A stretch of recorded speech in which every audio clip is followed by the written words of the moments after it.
అందరికీ నమస్కారం. నేను Sunitha. Welcome to my kitchen food book. ఈరోజు వీడియోలో మార్నింగ్ రొటీన్ ఉంటుంది. ముందుగా అయితే నేను హౌస్ అంతా క్లీన్ చేసుకొని స్నానం అది చేసి వచ్చి పాలు కాద్దామని చెప్పేసి ఫ్రిడ్జ్లో నుంచి పాలు తీసుకొచ్చి బయట పెట్టాను. అప్పటికప్పుడు కాకుండా కొంచెం మనం లెగవంగానే ఒక 1 అవర్ ముందు బయట పెట్టేసుకుంటే అంత చల్లగా కూడా ఉండవు కదా. చల్లని పాలు అలా స్టవ్ మీద పెట్టి కాచేదానికన్నా కూడా కొంచెం ఒక ½ అవర్ 1 అవర్ కాసుకుంటే బాగుంటుంది.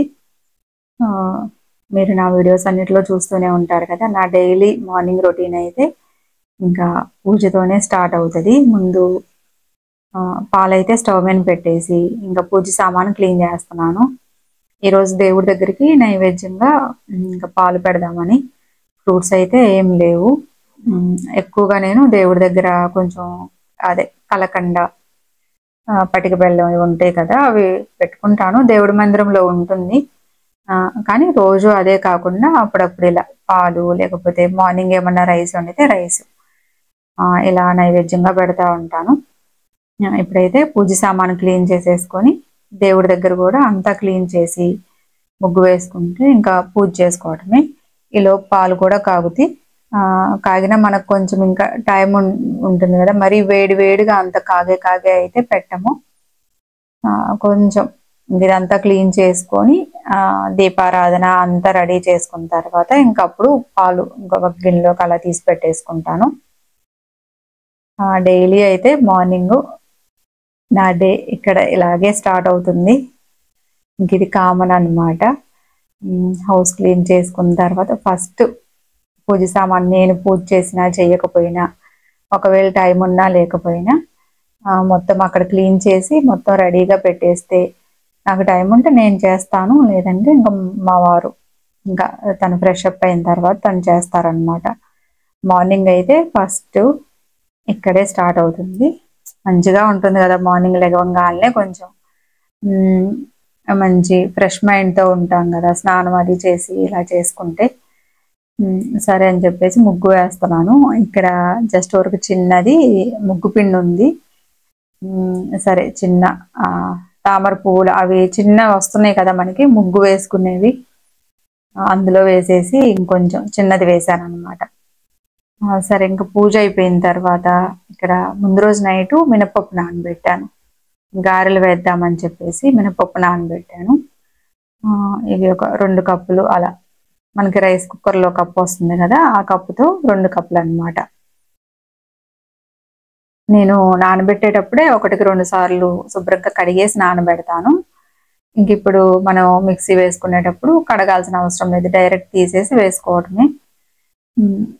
మెత్తగా మనకి గ్రైండర్లో కాకపోయినా కూడా మిక్సీలో వేసుకున్నా కూడా చాలా బాగా వస్తాయి. మెత్తగా కావాలంటే బాగా మెత్తగా గ్రైండ్ చేసుకోవచ్చు. వాటర్ ముందే వేయకుండా కొంచెం మిక్సీ పట్టుకుంటూ గ్రైండ్ చేసుకోవాలి. అంటే ఒక్కసారి పోసేస్తే గారెలు రావు కదా. టేస్ట్కు తగినట్లుగా ఉప్పు వేసుకొని, ఉప్పు ఇప్పుడు ముందైనా వేసుకోవచ్చు, లేదంటే మనం పిండిని బౌల్లోకి తీసుకున్న తర్వాత అప్పుడైనా కలుపుకోవచ్చు. నేనైతే ఇలా గ్రైండ్ చేసుకునేటప్పుడే వేసుకుంటాను. ఒక్కోసారి కల్లుప్పు అది వాడుతుంటాను, అందుకని గ్రైండ్ చేసేటప్పుడే వేస్తాను. ఇక్కడైతే నేను మెత్తగా వేయలేదు, మరీ పేస్ట్ లాగా అలా అయితే వేయలేదు. కొంచెం పలుకుగా ఉండేటట్లుగా అలా టేస్ట్ బాగుంటుంది మనకి, పంటికి తగులుతా అలా ఉంటే. లేదంటే కొంచెం పప్పులు తీసి పక్కన పెట్టుకొని గ్రైండ్ చేసుకున్న పిండిలో ఈ పప్పుల్ని ఒక గుప్పెడు గనక అలా వేసుకుంటే మంచిగా క్రంచీగా కరకరలాడుతూ చాలా బాగా వస్తాయి. అంటే ఒక్కొక్కరు ఒక్కొక్క విధంగా చేస్తుంటారు కదా. కొంతమంది మనకి బయట షాపుల్లో దొరికినట్టు బాగా మెత్తగా అంత ఆయిలీగా ఉండేటట్లు ఉంటుంది, అలా చేసుకుంటారు. నేనైతే అంత ఆయిలీగా అయితే చేయను, నార్మల్గా ఇలాగే చేస్తుంటాను అనమాట. కొంచెం పలుకుగా ఉండేటట్టు గ్రైండ్ చేసుకుంటాను.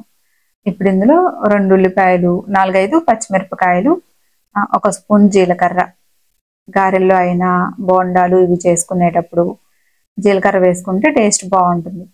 ఈ పిండి అంతా ఒకసారి బాగా కలుపుకోవాలి. మనం చేత్తో ఎంత బాగా కలుపుకుంటే గారెలు కూడా అంత బాగా వస్తాయి అన్నమాట. చూడండి, ఇలా బాగా చేత్తో ఇలా కొట్టినట్లుగా కలుపుకుంటే పిండి అంతా బాగా కలుస్తుంది, చాలా బాగా వస్తాయి.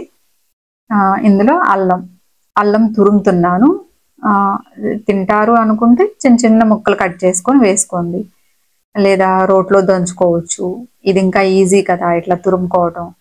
ఇంకా ఎవరైనా తింటారు కదా, పిల్లలైనా ఎవరైనా. నోటికి తగిలితే కొంతమంది ఇష్టపడరు, తీసి పక్కన పెడుతుంటారు కదా. ఇలా అయితే చక్కగా తినేయచ్చు. కొంతమంది మిరియాలు అలా వేసుకుంటా ఉంటారు. నాకు తెలిసి ఆంధ్ర సైడు అటువైపు అంతా మిరియాలు అంత వాడరు అనుకుంటున్నా. తమిళనాడు సైడ్ అయితే బాగా మిరియాలు వేసుకుంటారు.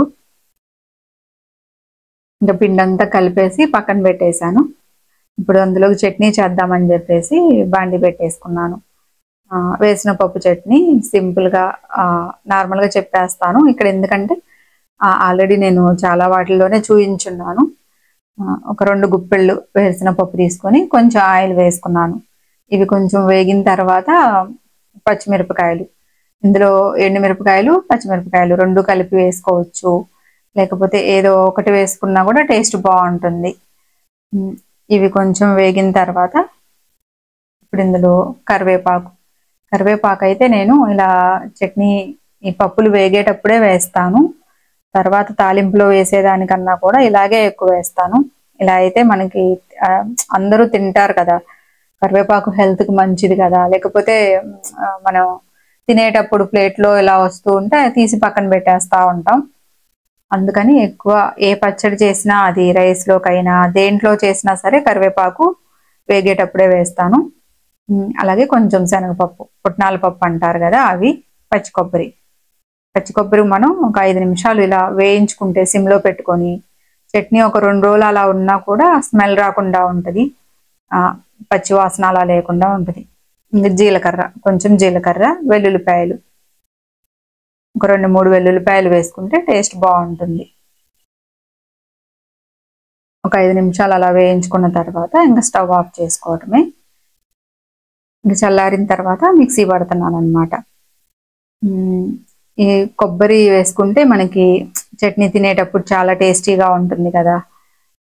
అందరూ కొంతమంది ఇష్టపడరు, ప్లెయిన్గా కూడా చేసుకుంటారు. కానీ నేనైతే ఎక్కువ అన్నిట్లో కొబ్బరి వాడతాను. టేస్ట్కి తగినట్లుగా ఉప్పు వేసుకొని గ్రైండ్ చేసుకోవడమే. మెత్తగా చేసేదానికన్నా కూడా కొంచెం కొబ్బరి మనకి పల్సగా మనకి తగిలేటట్లుగా అలా చేసుకుంటే తినేటప్పుడు బాగుంటుంది. చింతపండు గుజ్జు వేసాను. ఈ చింతపండు గుజ్జు నేను ఎక్కువ వాడను, అంటే డైరెక్ట్ చింతపండు అయితే వేయను. పేస్ట్ ఉంది కాబట్టి కొంచెం వేసాను, ఒక 1/2 స్పూన్ అలా వేసాను అనమాట. ఇంకా పేస్ట్ లేదు, డైరెక్ట్ ఇంకా చింతపండు నానబెట్టి వేయాలి అంటే ఇంకా అదంతా ఫిల్టర్ చేయాలని చెప్పేసి నేను వాడను. చింతపండు ఉన్నదాన్ని బట్టి వేస్తా, లేకపోతే లేదు. కానీ వేసుకుంటే టేస్ట్ బాగుంటుంది, మీకు అలవాటు ఉంటే వేసుకోండి కొద్దిగా. ఇంకా గ్రైండ్ చేసేసుకొని ఇప్పుడు తాలింపు పెడుతున్నాను. బాండీ పెట్టేసుకొని ఆయిల్ వేసుకొని మినప్పప్పు, పచ్చిశనగపప్పు, జీలకర్ర, ఆవాలు, 2 ఎండుమిరపకాయలు ఇంకా ఇవి వేయించుకొని ఇంకా మనం ఈ తాలింపుని చట్నీలో వేసుకోవటమే. ఇక్కడైతే నేను ఇంకా బాండీలోనే వేస్తున్నాను. స్టవ్ ఆఫ్ చేసుకొని వేసుకోండి, లేకపోతే మళ్ళీ పచ్చడి అంతా గట్టిగా బాండీకి అంటుకొని ఉంటుంది. స్టవ్ ఆఫ్ చేసుకొని వేసుకొని కలుపుకోవటమే. టేస్ట్ అయితే చాలా బాగుంటుంది వేసిన పప్పు చట్నీ. ఇందులో మనం పుట్నాల పప్పు వేసాము, కొబ్బరి కూడా వేసాము కదా, టేస్ట్ చాలా బాగుంటుంది. గారెల్లోకైనా, దోశ, ఇడ్లీ, రెగ్యులర్గా అందరూ చాలా మంది ఇలాగే చేసుకుంటూ ఉంటారు కదా. చూసారు కదా, చట్నీ రెడీ అయింది. ఇంకా ఈ చట్నీని పక్కన పెట్టేసుకొని గారెలు ప్రిపేర్ చేసుకుందాం. ఆల్రెడీ పిండి మిక్సీ పట్టుకొని పక్కన పెట్టేసుకున్నాను కదా. ఇప్పుడు స్టవ్ పై బాండీ పెట్టుకొని ఆయిల్ పోసుకుంటున్నా. డీప్ ఫ్రైకి సరిపడా ఆయిల్ పోసుకోవాలి. సాఫ్ట్గా మీకు కొంచెం ఆయిలీగా అలా రావాలి అనుకుంటే సోడా వేసుకోవచ్చు. బయట బండ్ల మీద అమ్మే వాళ్ళు వేస్తారు కదా, సోడా వేస్తారు కదా, అట్లా వేసుకోవచ్చు. లేదంటే ఒక రోజు ముందు రోజు నైట్ గ్రైండ్ చేసుకొని ఫ్రిడ్జ్లో పెట్టేసుకొని నెక్స్ట్ డే వేసుకున్నా కూడా అలాగే వస్తాయి. ఇక్కడైతే నేను అలా వేయట్లేదు, ఎందుకంటే ఆయిల్ ఎక్కువ లాగినా కూడా తినలేము కదా. అప్పటికప్పుడు ఫ్రెష్గా గ్రైండ్ చేసుకొని వేసుకుంటే బాగుంటాయి.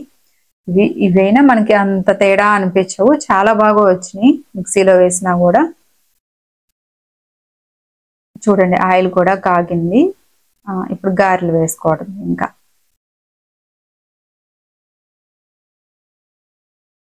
ఇవైతే కొంచెం నేను బాగా మెత్తగా పట్టలేదు, పిండి కొంచెం పలుకుగా ఉండేటట్టు తీసేసుకున్నాను. చాలా బాగా వచ్చినాయి. మీకు ఇక్కడ కనిపిస్తాయి చూడండి, కావాలంటే కొంచెం పప్పులు కనిపిస్తూ ఉంటాయి గారెలు వేగిన తర్వాత. అలా కూడా టేస్ట్ బాగుంటుంది, తినేటప్పుడు అక్కడక్కడ తగులుతూ ఉంటాయి, టేస్ట్ చాలా బాగుంటుంది.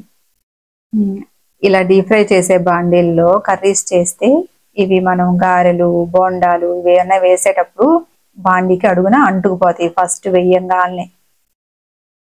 ఎప్పుడైనా సరే డీప్ ఫ్రై ఐటమ్స్కి ఒక సపరేట్ బాండీ పెట్టుకోవడమే బెటరు. నేను ఇది డీప్ ఫ్రై ఐటమ్స్కి పెట్టేస్తాను. ఎప్పుడన్నా ఆయిల్ ఉందని చెప్పేసి ఇందులో ఏదైనా కర్రీస్ అలా చేస్తాను, ఎప్పుడన్నా చేస్తాను. ఆ నెక్స్ట్ టైము మళ్ళీ డీప్ ఫ్రై ఐటమ్స్ చేసేటప్పుడు అడుగున అంటుకుపోద్ది అనమాట.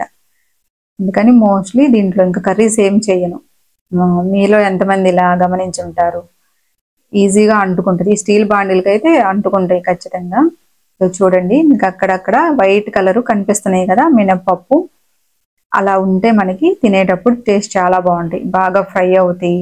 ఉల్లిపాయలు కొంచెం ఎక్కువ వేసుకుంటేనే బాగుంటుంది. చూడండి గారెలు రెడీ, గారెలు చట్నీ.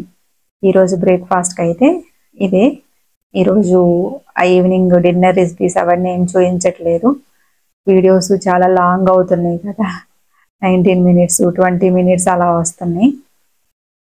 మీకు నచ్చితే మీరు కామెంట్స్ చేయండి, ఫుల్ డే వీడియోస్ అలా కావాలి అంటే. లేదంటే 15 minutes వరకు అలా వీడియో పెట్టడానికి ట్రై చేస్తాను. చూడండి ఎంత బాగా వచ్చినాయో. దీంట్లో మనం సోడా ఉప్పు కానీ అట్లా ఏం వేయలేదు. చాలా క్రిస్పీగా కరకరలాడుతూ సాఫ్ట్గా చాలా బాగా వచ్చినాయి. ట్రై చేయండి మీరు కూడా. ఈ బ్రేక్ఫాస్ట్ అంతా అయిపోయిన తర్వాత ఇక్కడ స్టవ్ అంతా ఒకసారి క్లీన్ చేసేసుకుంటాను. ఎందుకంటే మళ్ళీ ఈవినింగ్ వరకు స్టవ్ దగ్గర పని ఏమి ఉండదు కదా. ఈవినింగ్ డిన్నర్ అది ప్రిపేర్ చేసేటప్పుడే మళ్ళీ స్టవ్ దగ్గర పని ఉంటుంది. సో అందుకని ఈ ఆయిల్ తీసేసి పక్కన పెట్టేసుకొని ఇంకా స్టవ్ దగ్గర అంతా శుభ్రంగా మనం క్లాత్ పెట్టి తుడిచేసుకుంటే ఎప్పటికప్పుడు నీట్గా ఉంటుంది. లేదంటే మొత్తం ఇంకా జిడ్డు జిడ్డుగా ఉంటుంది. ఒక్కసారి అంటే మళ్ళీ రుద్ది కడుక్కొని ఇదంతా క్లీన్ చేసుకోవాలి. అదే ఎప్పటికప్పుడు క్లీన్ చేసుకుంటే మనకి ఈజీగా ఉంటుంది కదా. మనకి వెనకాల ఏమన్నా ఆయిల్ ఐటమ్స్ చేసేటప్పుడు గోడ మీద అంతా పడితే ఎగ్జాస్టెడ్, ఈ స్టవ్ మీద వీటన్నిటి మీద శుభ్రంగా మనం పని అవ్వగానే క్లీన్ చేసుకుంటే అక్కడంతా జిగటగా అంటుకోకుండా ఉంటుంది, నీట్గా ఉంటుంది. లేదంటే మళ్ళీ మనం స్క్రబ్బర్తో అలా మొత్తం గీకి రుద్దుకోవాలి, అది ఇంకా ఎక్స్ట్రా పని అవుతుంది కదా. అదే ఇలా అయితే ఈజీగా ఉంటుంది. మీలో ఎంతమంది ఇలా పని అయిపోగానే క్లీన్ చేసుకుంటారు? నాకైతే ఇలా అలవాటు, ఎప్పటికప్పుడు బ్రేక్ఫాస్ట్ అయిపోగానే క్లీన్ చేస్తాను, మళ్ళీ డిన్నర్ అలా ఫినిష్ చేసుకో. అంటే ఓపిక ఇంకా ఎవరి ఇష్టం వాళ్ళది కదా. కొంతమంది ఒకేసారి మొత్తం పని అయిన తర్వాత క్లీన్ చేసుకుంటా ఉంటారు. నాకు ఇలా అయితే మంచిగా అనిపిస్తుంది, అంటే నీట్గా ఉన్నట్లు అనిపిస్తుంది. ఇంకా ఎలాగూ సాయంత్రం వరకు ఇంకా వర్క్ స్టార్ట్ చేయను కదా. ఇంకంతా క్లీన్ చేసేసుకొని ఇంకా బ్రేక్ఫాస్ట్ చేయడానికి వెళ్తాను అనమాట. చూసారు కదా ఈరోజు ఈ వీడియో నచ్చిందనే అనుకుంటున్నాను. నచ్చితే కామెంట్స్ చేయండి. ఈ రోజుకైతే వీడియో ఇంతే అండి. ఉంటాను. Bye. Thank you so much.